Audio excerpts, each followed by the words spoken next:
बिस्मिल्लाहिर्रहमानिर्रहीम। अस्सलाम वालेकुम दोस्तों, आज से हम आपके लिए दुनिया भर से जो ताज़ा तरीन खबरें हुआ करेंगी, ठीक है, रोज़ाना की बुनियाद पर वो हम आपके साथ शेयर किया करेंगे।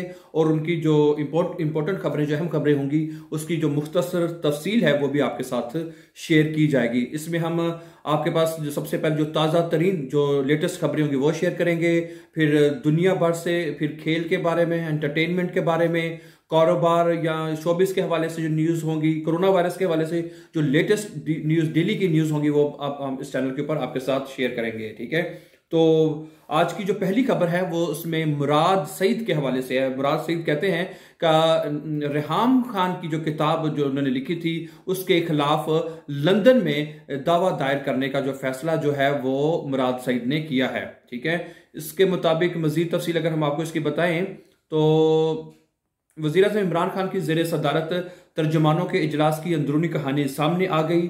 ज़राए के मुताबिक वफाकी वज़ीर बराए मवासलात मुराद सईद ने इमरान खान की साबका अहलिया रेहाम खान की किताब के खिलाफ लंदन में जो है दावा दायर करने का फैसला कर लिया। ज़राए ने बताया कि वज़ीर आज़म ने कहा है कि मुराद सईद तौहीन आमेज़ मवाद पर जल्द लंदन में दावा दायर करेंगे। इजलास में गुफ्तगू का कहना था कि चाहते हैं कि गलत खबरें ना फैलाई जाएं। ठीक है, ज़राए के मुताबिक वज़ीर आज़म इमरान खान ने वफाकी वज़ीर मुराद सईद को हदायत की है कि अपोजिशन घबराई हुई है, आपने घबराना नहीं है, आप अपनी कारकर्दगी पर जो है वो तवज्जो दें। दूसरी खबर अगर हम आपको दें वो मोहसिन बेग के केस के हवाले से नजर आ रही है। वो कहते हैं डायरेक्टर FIA के साइबर क्राइम विंग को शो खास नोटिस जारी कर दिया। क्यों जारी किया है इसकी तफसील भी हम आपको बताते हैं। Chief justice Islamabad high court justice Athar Minallah ने सहाफ़ी मोहसिन बेग के घर पर छापा मारने से मुतल्लिक केस में director FIA cyber crime wing को शो काज नोटिस जारी कर दिया। मोहसिन बेग के घर पर FIA के छापे से मुतल्लिक केस की समाअत इस्लामाबाद हाई कोर्ट के चीफ जस्टिस अतर मिनल्ला ने की। दौरान समाअत अदालत ने FIA हुकाम से इस्तफसार किया कि आपने इस कोर्ट और सुप्रीम कोर्ट को अंडरटेकिंग दी थी। सवाल किया उन्होंने, क्या SOPs बनाए, आपको कहा था कि हितक अमेज मामले को आपने फौजदारी में रखा हुआ है। जस्टिस अतर मिनुल्लाह ने रिमार्क्स दिए कि FIA को रोग एजेंसी नहीं बनने देंगे, आपका काम लोगों की खिदमत करना है। हर केस में FIA अपने इख्तियारात से तजावुज कर रहा है। ओके, इससे अगली खबर है कि PTI रहनुमा ने शहबाज और जहांगीर तरीन की खुफिया मुलाकात की तस्दीक कर दी है। ठीक है, पाकिस्तान तहरीक इंसाफ के रहनुमा फयाजुल हसन चौहान ने मुस्लिम लीग नून के सदर शहबाज शरीफ और जहांगीर तरीन के दरमियान होने वाली खुफिया मुलाकात के हवाले से इंकशाफ किया है। जियो न्यूज़ के मॉर्निंग शो जियो पाकिस्तान में गुफ्तगू करते हुए फयाजुल हसन चौहान का कहना था कि जहांगीर तरीन ने बतौर सेक्रेटरी जनरल PTI अपनी जिम्मेदारी बेहतर तरीके से निभाई है। जहांगीर तरीन की शहबाज शरीफ से मुलाकात के हवाले से फयाजुल हसन चौहान का कहना था कि 2 दिन पहले शहबाज शरीफ की जहांगीर तरीन से मुलाकात हुई। शहबाज शरीफ की जहांगीर तरीन से मुलाकात मखदूम अहमद महमूद की रहाइश गाह पर हुई। फयाजुल हसन चौहान ने जहांगीर तरीन को मशवरा देते हुए कहा कि कभी भी आल शरीफ और शहबाज शरीफ पर भरोसा ना कीजिएगा। जहांगीर तरीन को जिंदगी में कभी आल शरीफ से खबर खैर नहीं मिल सकेगी। रहनुमा तहरीक इंसाफ का मजीद कहना था कि शहबाज शरीफ वो शख्स हैं जिनके हाथ में फैसले की कुव्वत ही नहीं है। चौधरी निसार भी फैसला करने की कुव्वत नहीं रखते। इनका मजीद कहना था कि जहांगीर तरीन हालात वाकयात को देखकर फैसला करें, कोई तहरीक अदम एतमाद नहीं आएगी। इन लोगों को पता ही नहीं कि तहरीक अदम एतमाद कहां आएगी। फयाजुल हसन चौहान ने दावा किया कि मुस्लिम लीग नून के 15 अरकान असम्बली पंजाब में हमसे टिकट मांग रहे हैं।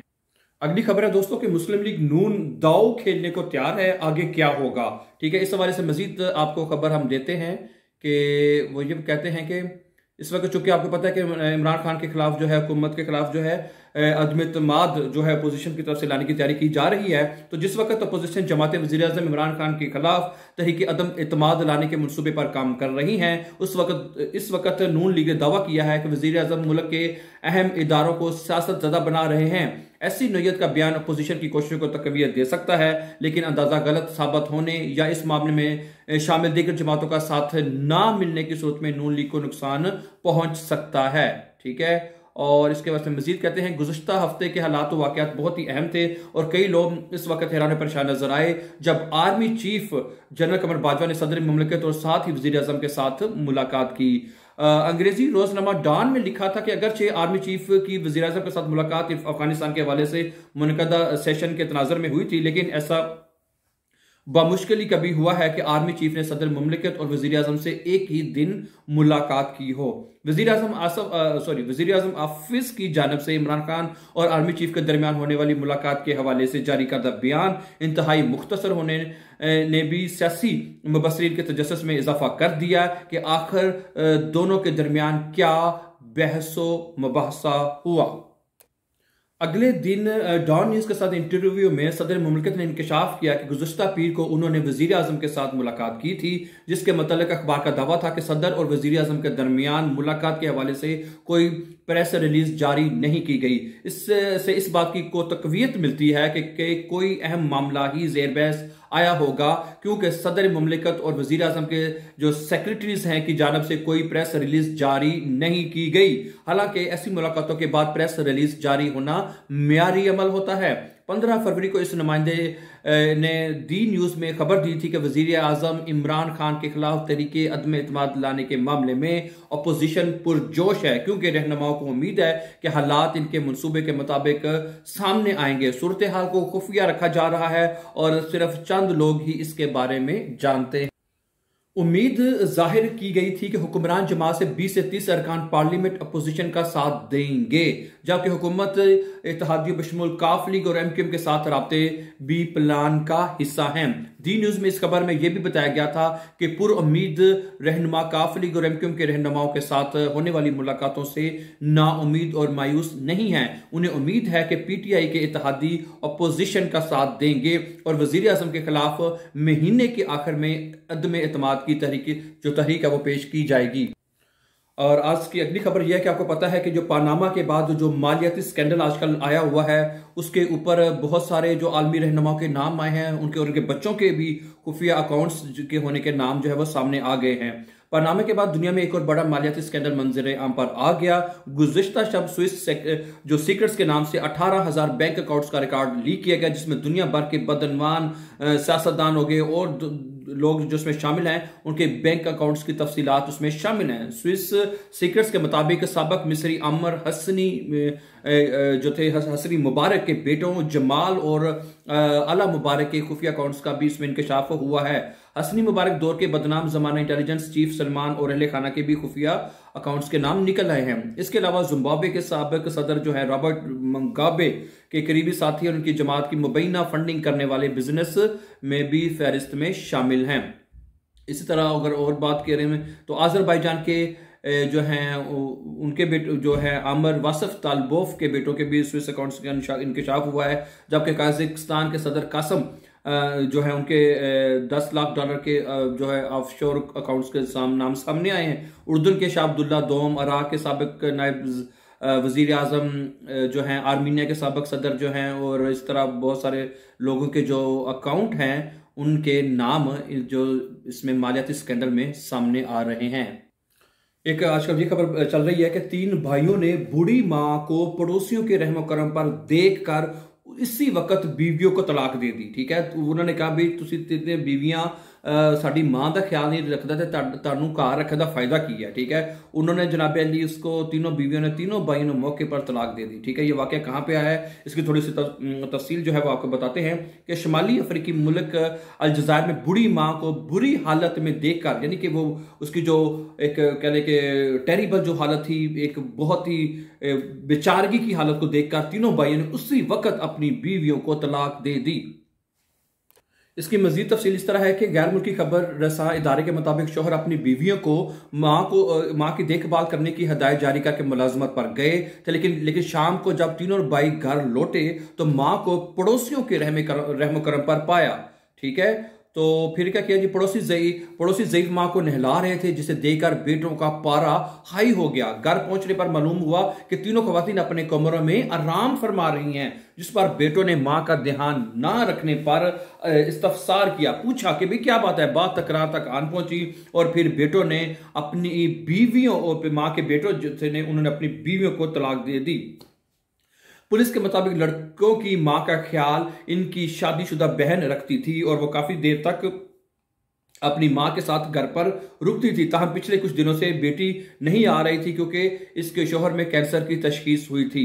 ठीक है, तो अच्छा, अगली खबर जो है वो रूस और यूक्रेन के हवाले से है। आपको पता है कि उन दोनों मुमालिक के दरमियान आजकल जो है वो कशीदगी चल रही है, तो अमेरिका ने अपने शहरियों को हमलों से मुतल्लिक जो है वो वार्निंग जारी कर दी। ठीक है, रूस और यूक्रेन की कशीदगी पर मॉस्को में अमेरिकी सफारतखाने ने अपने शहरियों को हमले से मुतल्लिक वार्निंग जारी की है। अमेरिकी सफारतखाने की जानब से कहा गया है कि यूक्रेन जो है सरहद के साथ रूस के शहरी इलाकों में भी हमलों का खदशा है। शॉपिंग सेंटर्स, रेलवे और मेट्रो स्टेशन हैं पर हमले हो सकते हैं। तो सफारतखाने के मुताबिक मॉस्को और इसके अलावा दूसरे हिस्से में हमलों का खतरा है, लिहाजा अमेरिकी शहरी अवामी मकामात पर गैर जरूरी जाने से गुरेज करें। ठीक है, और मजीद इसमें बताते हैं कि अमेरिकी सफारतखाने ने मजीद कहा कि रूस में अमेरिकी शहरी इनखला की मनसूबाबंदी करें, शहरी जो है अमेरिकी हुकूमत की मदद पर इन्हिसार ना करें। अगली खबर है दोस्तों कि आजकल आप जानते हैं कि ऑस्ट्रेलिया जो है वो तैयारी कर रही है पाकिस्तान आने की। ठीक है, और क्रिकेट खेलने के लिए टेस्ट मैचेस वगैरह। तो उसमें ये खबर है कि जो उनका जो कोच है वो भारतीय कोच है। ठीक है, वो अपनी टीम के साथ यानी कि ऑस्ट्रेलिया की टीम के साथ नहीं आएंगे। पता नहीं की मसला बने हैं, क्यों नहीं आएंगे, उसकी थोड़ी सी तफसील मैं आपको दे देता हूँ। वो कहते हैं ऑस्ट्रेलिया के दौरे में टीम के भारतीय स्पिन बॉलिंग कोच पाकिस्तान नहीं आएंगे। मीडिया रिपोर्ट्स क्या कहती हैं जी, मीडिया रिपोर्ट्स के मुताबिक ऑस्ट्रेलियन क्रिकेट टीम को दौरा पाकिस्तान में स्पेशलिस्ट जो है स्पिन बॉलिंग कोच की खिदमत हासिल नहीं होंगी और भारत से तल्लक रखने वाले कोच जो है उसका नाम है श्रीराम, टीम के हमरा पाकिस्तान जो है वो नहीं आएंगे। ठीक है, मीडिया रिपोर्ट्स के मुताबिक ऑस्ट्रेलिया की टीम स्पिन बॉलिंग कोच के बगैर ही पाकिस्तान आएगी। अच्छा, अब आपको थोड़ा सा खेल के मैदान से, चूंकि आजकल PSL हो रहा है, वहां से भी आपको थोड़ी सी खबरें देते हैं कि ये खबर लिखी है जी, कैच छोड़ने पर, यानी कैच आया किसी प्लेयर के पास, उसने ड्रॉप कर दिया है, तो उसके हारिस रऊफ ने साथी क्रिकेटर कामरान गुलाम को थप्पड़ दे मारा। ठीक है, देखे जी, एक तो कामरान खान है, ये कोई कामरान गुलाम शायद कोई नया प्लेयर है। तो और हारिस रऊफ साहब, कैच तो आपसे भी ड्रॉप हो सकता है, किसी से भी ड्रॉप हो सकता है, इजी हो मुश्किल हो, तो ये तो आप पूरी दुनिया आपको देख रही है, तो इस तरह तो नहीं बनता कि आप थप्पड़ ही मार दे जनाब अली। ठीक है, इस तरह तो नहीं होता। आपको भी नोने आप लगता है आप भी क्रिकेटर हैं, तो आपको एक दूसरे की जो रिस्पेक्ट है उसका ख्याल रखना चाहिए। तो पाकिस्तान सुपर लीग PSL के 7वें एडिशन के 30वां मैच था जी 30 में लाहौर कलंदर के हारिस रऊफ ने साथी खिलाड़ी कामरान गुलाम को थप्पड़ जड़ दिया। पेशावर जल्मी और लाहौर कलंदर के दरमियान मैच खेला गया और पहले ओवर में हारिस रऊफ की गेंद पर जल्मी के हारिस का जो है कैच आउट हुए। ठीक है, कि पहले ओवर में हारिस रऊफ की गेंद पर जल्मी के हारिस जो है वो कैच। अच्छा, इस खबर का बहुत इंटरेस्टिंग हिस्सा जो मजीद वो ये है कि विकेट लेने पर जश्न के दौरान हारिस रऊफ ने साथी खिलाड़ी कामरान गुलाम को थप्पड़ जड़ दिया। कामरान गुलाम से हारिस रऊफ की गेंद पर एक कैच ड्रॉप हुआ था। थप्पड़ खाकर कामरान गुलाम हंसते रहे। ठीक है, वो बेचारा मुस्कुराता रहा, हंसता रहा, जबकि हारिस रऊफ उसे गुस्से से घूरता रहा।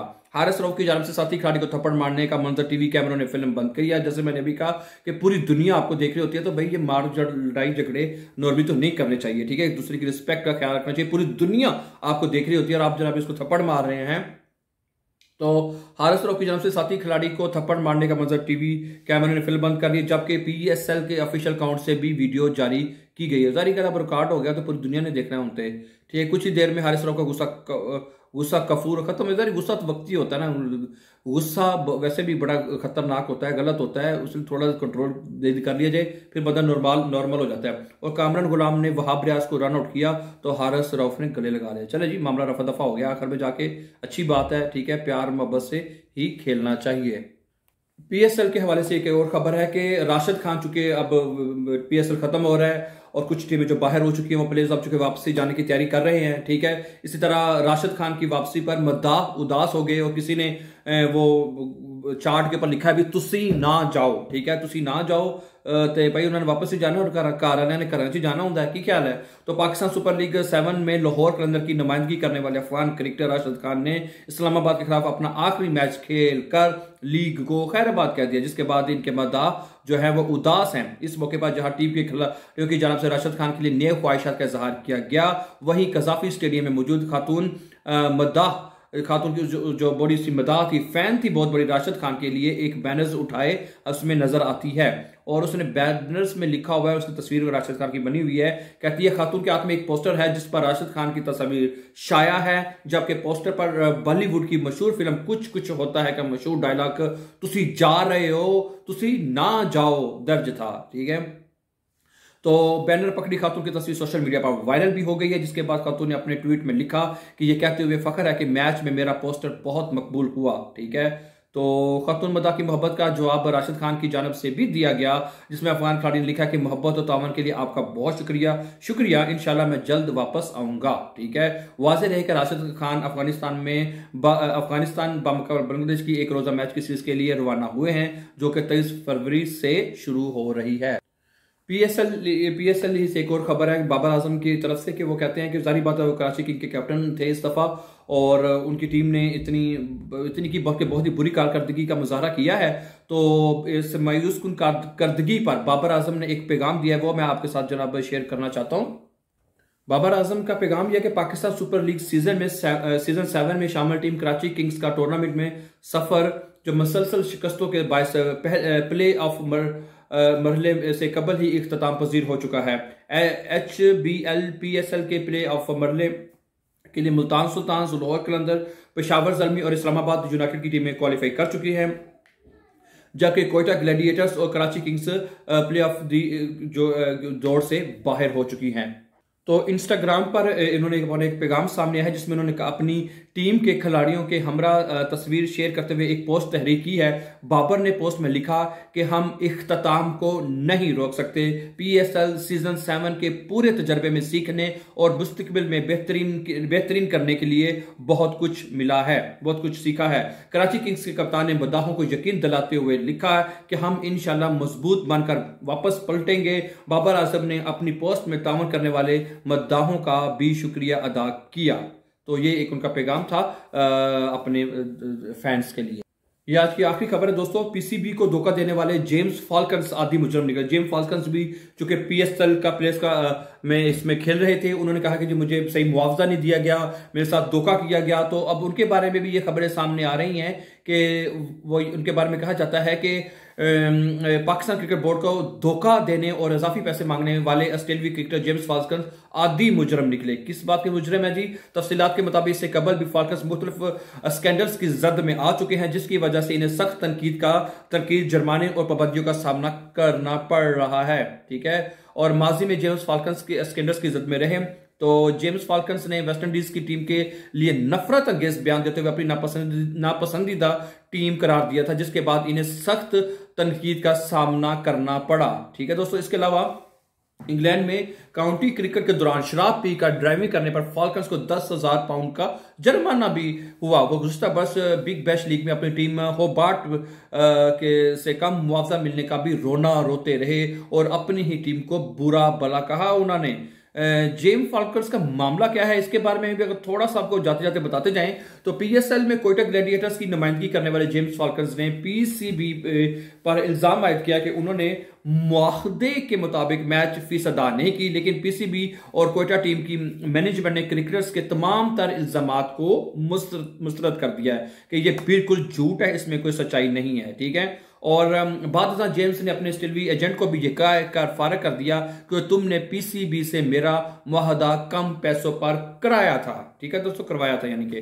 तो अच्छा दोस्तों, ये हमारे इस चैनल के ऊपर आज की पहली कहने के जो न्यूज़ थी, जो हम डेली बेसिस पे हम इंशाल्लाह इसको रेगुलर शेयर किया करेंगे आपके साथ। इसमें वो खबरें मैंने जिस तरह शुरू में कहा था कि खबरें शामिल हुआ करेंगी, इसको हम इंशाल्लाह मजीद बेहतर से बेहतर करने की कोशिश करेंगे, जिसमें हम दिन भर की जो ताज़ा तरीन खबरें होती हैं, जो आपको 15 से 20 मिनट के अंदर जो इंपॉर्टेंट खबरें हैं, चूंकि आपके पास टाइम बहुत कम होता है, बिजी होते हैं, तो हम कोशिश करेंगे 10, 15, 20 मिनट के अंदर अंदर आपको तमाम दुनिया की जो लेटेस्ट खबरें हैं उससे आपको अपडेट कर दिया करें, ताकि आपका जो है टाइम कम वक्त में आपको ज्यादा से ज्यादा इंफॉर्मेशन खबरें मिल सके। ठीक है दोस्तों, मुझे उम्मीद है कि आपको ये जरूर हमारा जो खबरें शेयर करने का जो प्रोग्राम है पसंद आएगा इंशाल्लाह। और मजीद हमारे साथ आपको खबरें हासिल करने के लिए हमारे चैनल को सब्सक्राइब कर दीजिए, ताकि हमारे आने वाली वीडियोस आप तक टाइम वक्त पर पहुंचती रहें। Thank you very much, have a nice time and take care. अल्लाह नासिर।